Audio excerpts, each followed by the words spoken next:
This is Punk Rock and Politics, and today is January 10th, 2017, and this is episode number 3. Let's do this. These days are strange, it's true. I would bomb the shit out of them.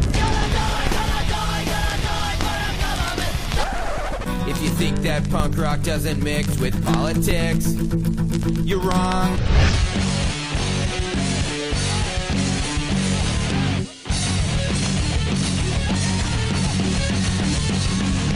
Welcome to Punk Rock and Politics. Today we're talking about Obama's farewell address and the American war machine. So let's get to the political mosh pit, but first, here's the news of the week. Here's what's making news.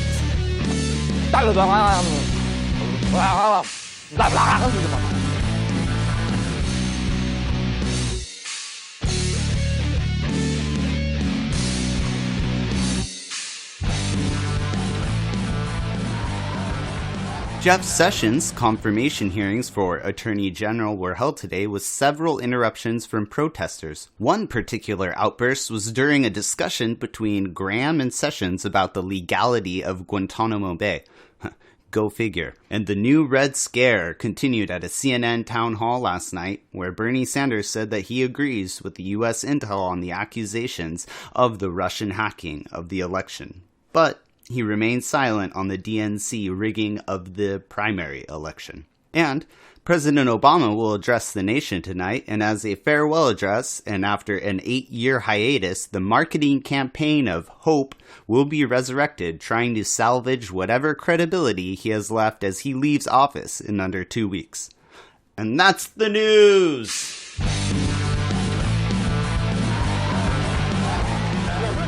So today was Obama's farewell address to the nation. And the theme of the address was threats to the democracy, more or less. He went over several threats to the democracy as he saw it. And I just kind of wanted to go over his speech. I took some notes over a little bit of the highlights and kind of look over the past 8 years. And after I heard the whole speech, I really thought, well, that was a great speech. But it's only really a great speech if you take it out of the context of the last 8 years and the things that he has done or has not done. And we'll go into that a little bit more. So it was kind of fitting or interesting that the entire his address, it kind of started off with, I'm pretty sure there's some heckling or people chanting something about, I heard something about corporate greed and yelling. It was definitely not cheering because they definitely had a standing ovation in the beginning, but the people wouldn't stop yelling. And then other people started yelling back. So that was really interesting that it kind of started with that. And Obama just kept talking. He just kept talking over those yells. And it was quite loud because I heard it and went on for a little bit for the beginning part of the speech. So, and he made no break. He went right into it. Wanted to go over the recovery of 2008.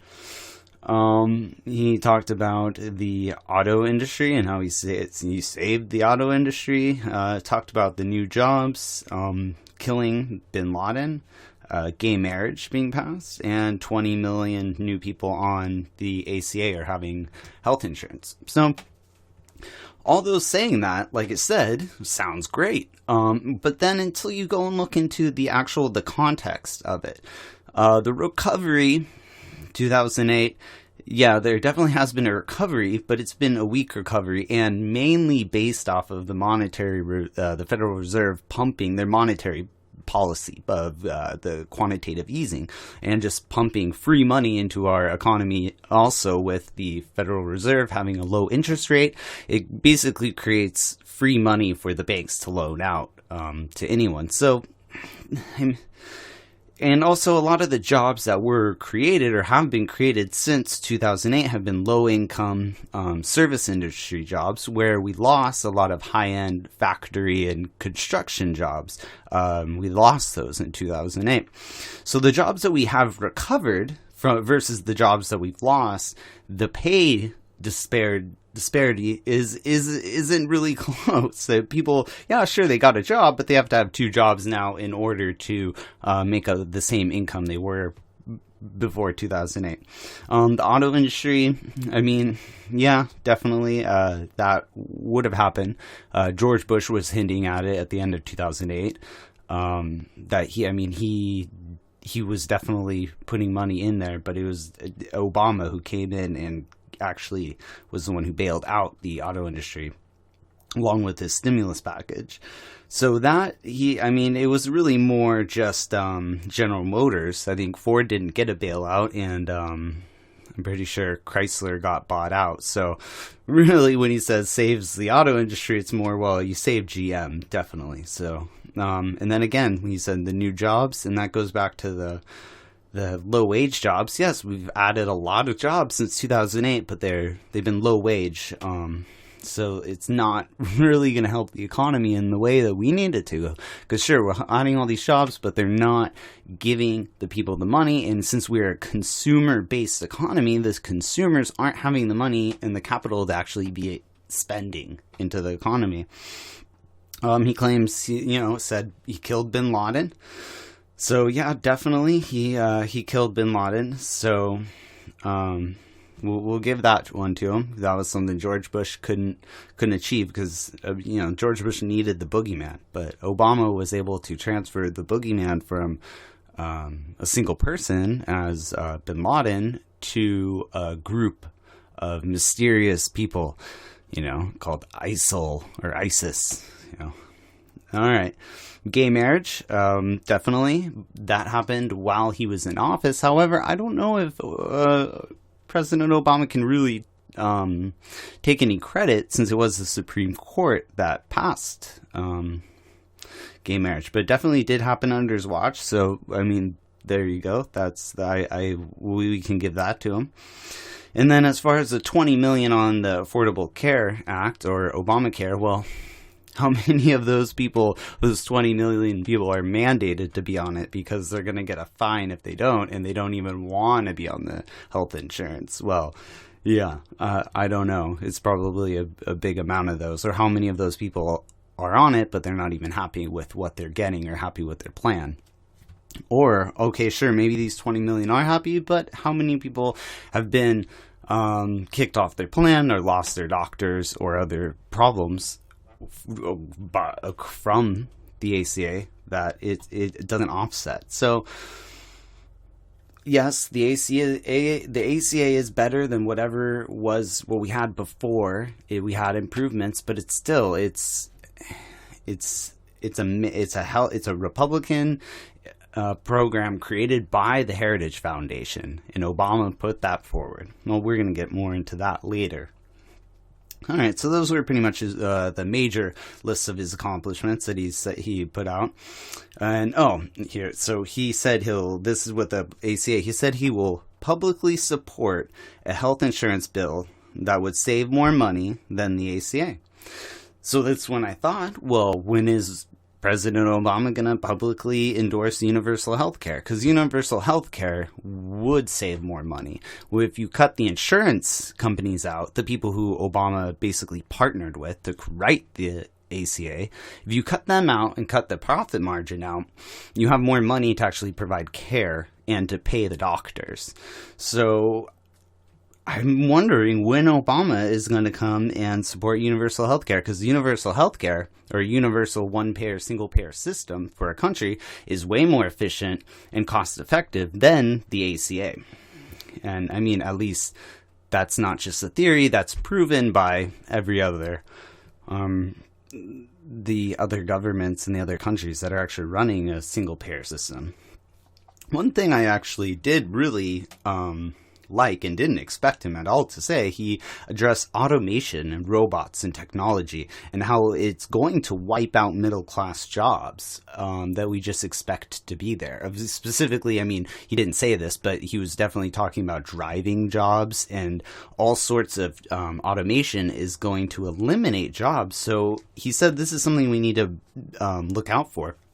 And I think that was really out of the blue, but I definitely think that was a very bold statement, and it's true, and it's something we do need to plan for. And then he talked about race relations and how all parties, all races need to see it from the other perspective.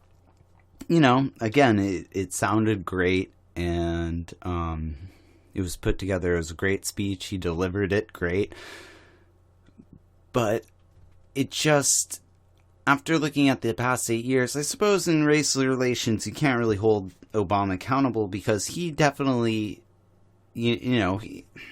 as much as Republicans or the right want to say he made race relations worse, I don't think that's really the case. However, he did say that many people said once he was elected, now that he became president back in 2008, they were saying this, that it's a post-racial world. And he said now that was completely unrealistic. And it almost would have been better and had more substance if you would have said that back in 2009, and then so people wouldn't live in this bubble, particularly the elite liberal class, in those liberal cities. They think, oh, it's a post-racial society and everything's wonderful, and they don't understand. They don't see it from other people's perspective. And that was one thing Obama said we need to do, and I definitely think that was a good point, and I commend him on that. That was good. And but then he got to climate change, and he went off about climate change, and that was just so hollow, because it's, where have you been, President Obama, for the Dakota Access Pipeline? Where have you been? And that also goes into sovereignty of the indigenous people in their nations.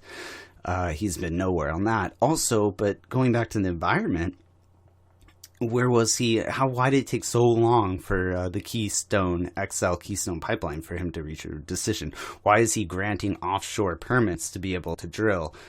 So, in continuing fracking. So he talks about climate change, and he says how, it's going to be horrible because, we're going to be worrying about this, and by then there's going to be waves and we're all going to be dying because the weather's going to be so horrible. But a lot of his actions and a lot of the bills that he's been pushing forward, especially how he's pushing forward the TPP, all those free trade deals and all of these environmental bills that he has been approving and okaying, are not helping the climate change issue. So when he gets up there and talks about climate change, it rings hollow, because there's no substance, no bills for him to fall back on and quote. He just has words, and they're good words, and he delivered them wonderfully, and it sounded great back in 2008, and it sounds great now in 2017. But the thing is, like I said, once you put it in context, it just rings hollow. And this is my favorite. Of course, we go back to the new Red Scare. He mentioned the propaganda machine, and I don't know if he's directly referring to Russia or what that was about, but yeah, he's mentioned the propaganda machine.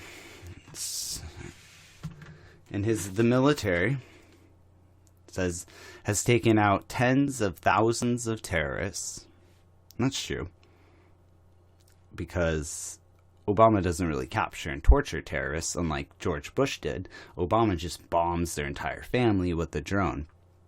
So, we all know the report that states 90% of people killed with drones by America have been civilians. So, we're taking these risks, and we're killing civilians 5-10 civilians, in order to just kill one supposed terrorist, one supposed ISIS collaborator.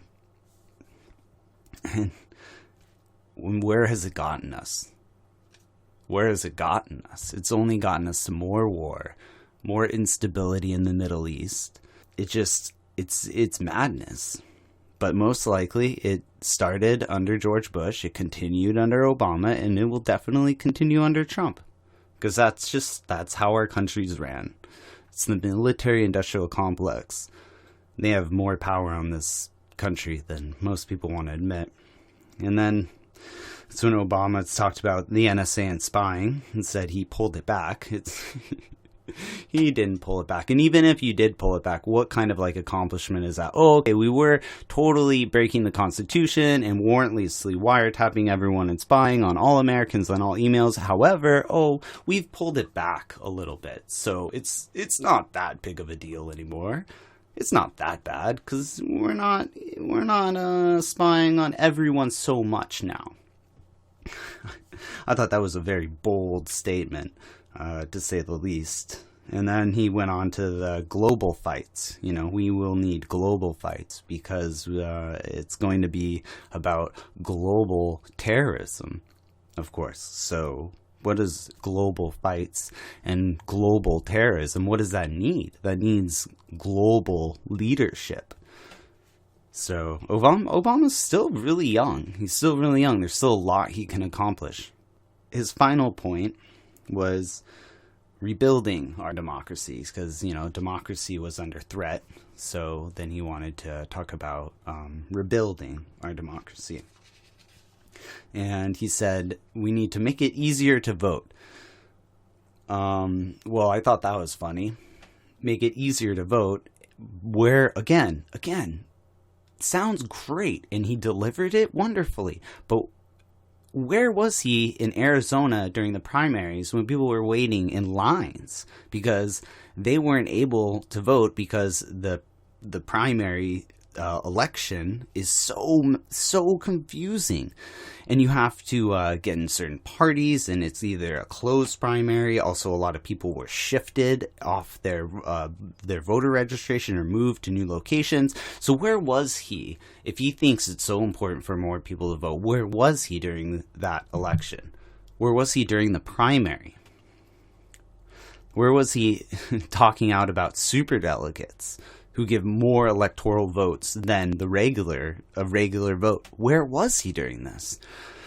So he could say all he wants now, but it's just it just rings hollow.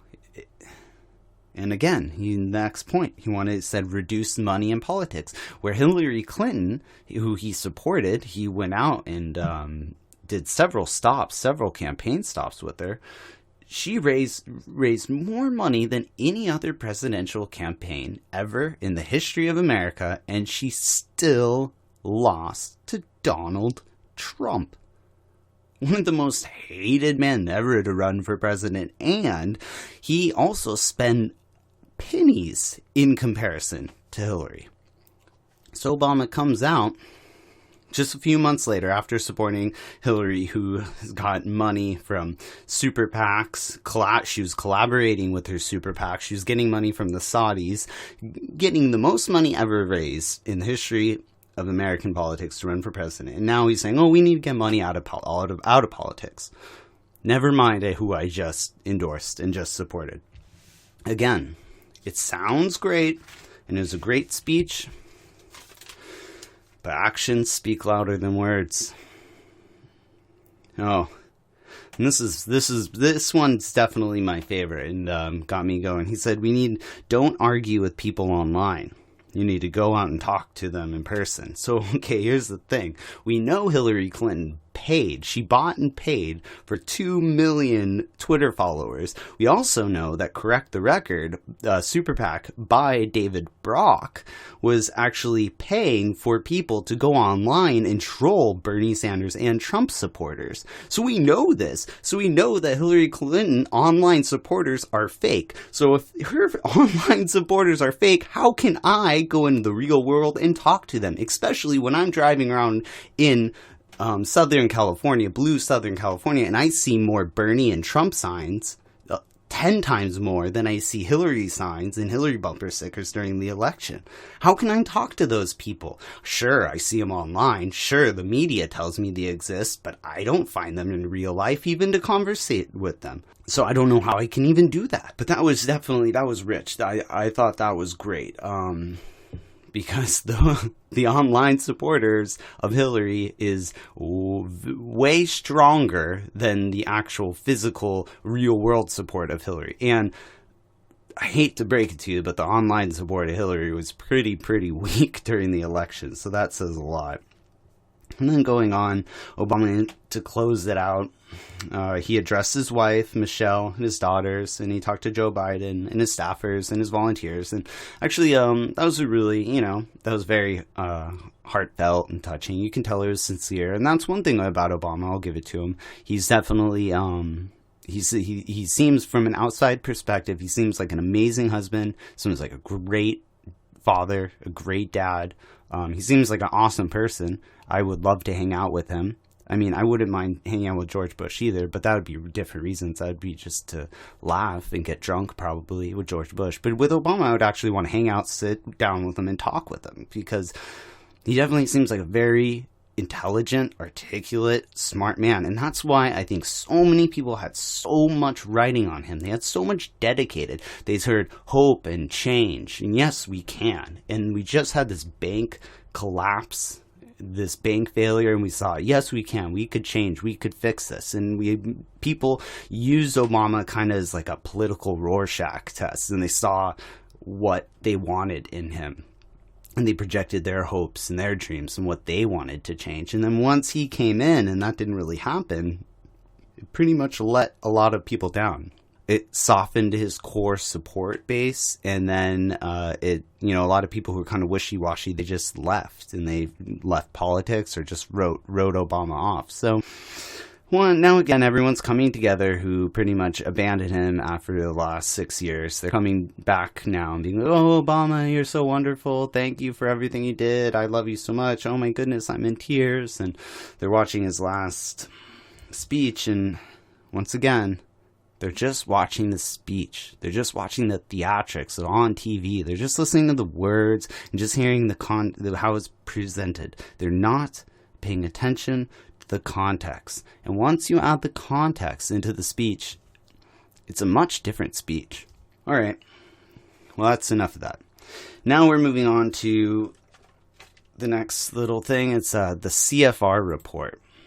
So this report, it came out on January 5th, 2017.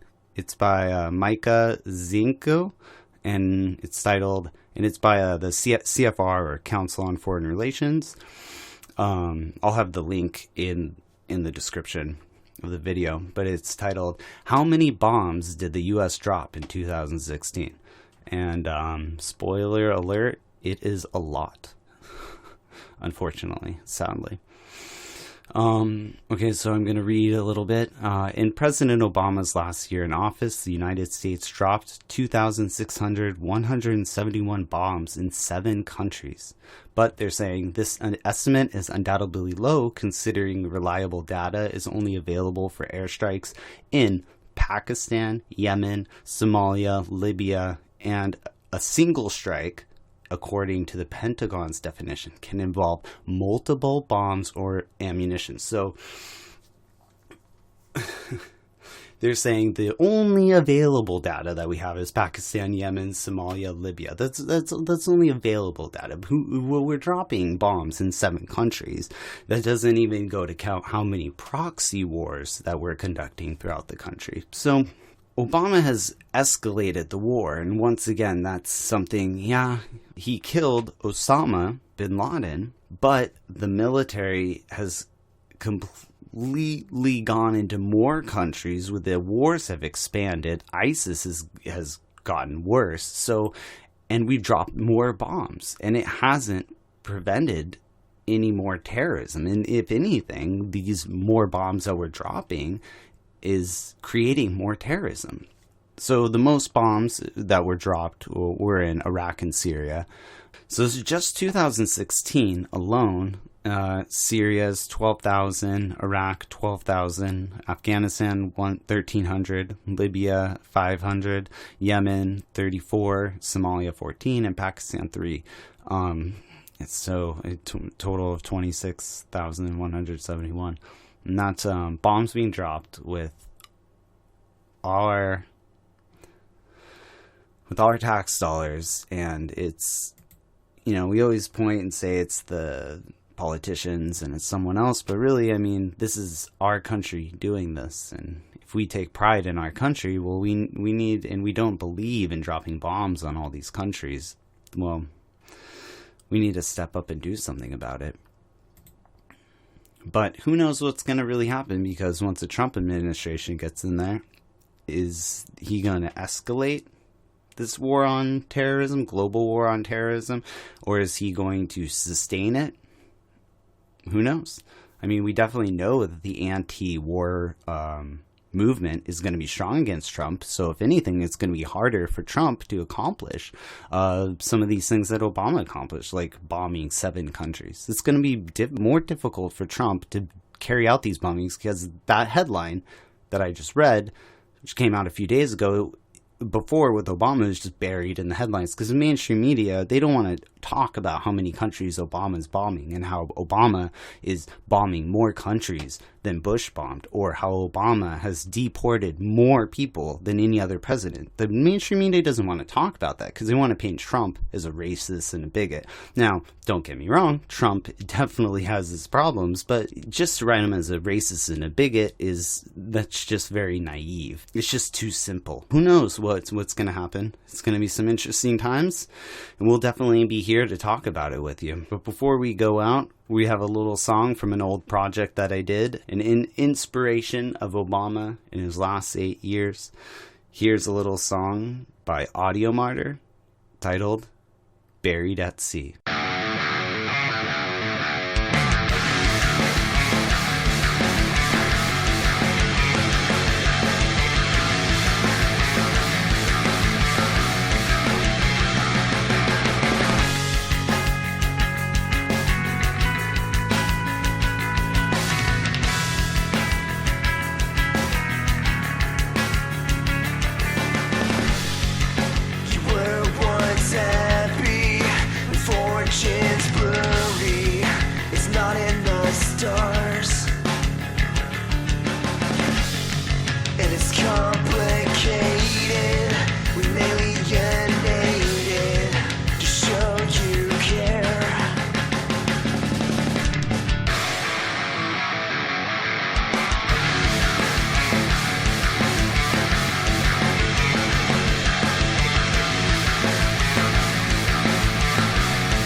Now for some real fake news. According to BuzzFeed, Trump ordered hookers in Moscow and had them urinate on a bed all to get back at Mrs. Obama. That's right. You can't make this up. Keep up the great work, BuzzFeed. And if you enjoyed the show and information brought to you, please like and share the video. Thanks, and we'll see you next time. And rock on, political junkies.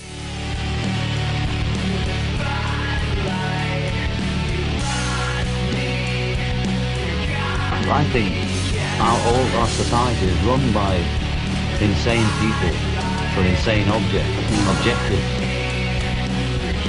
Doing a better job of talking to each other. The left hand now knows what the right hand is doing. Look at those hands. Are they small hands? And he referred to my hands. If they're small, something else must be small. I guarantee you there's no problem. I guarantee it.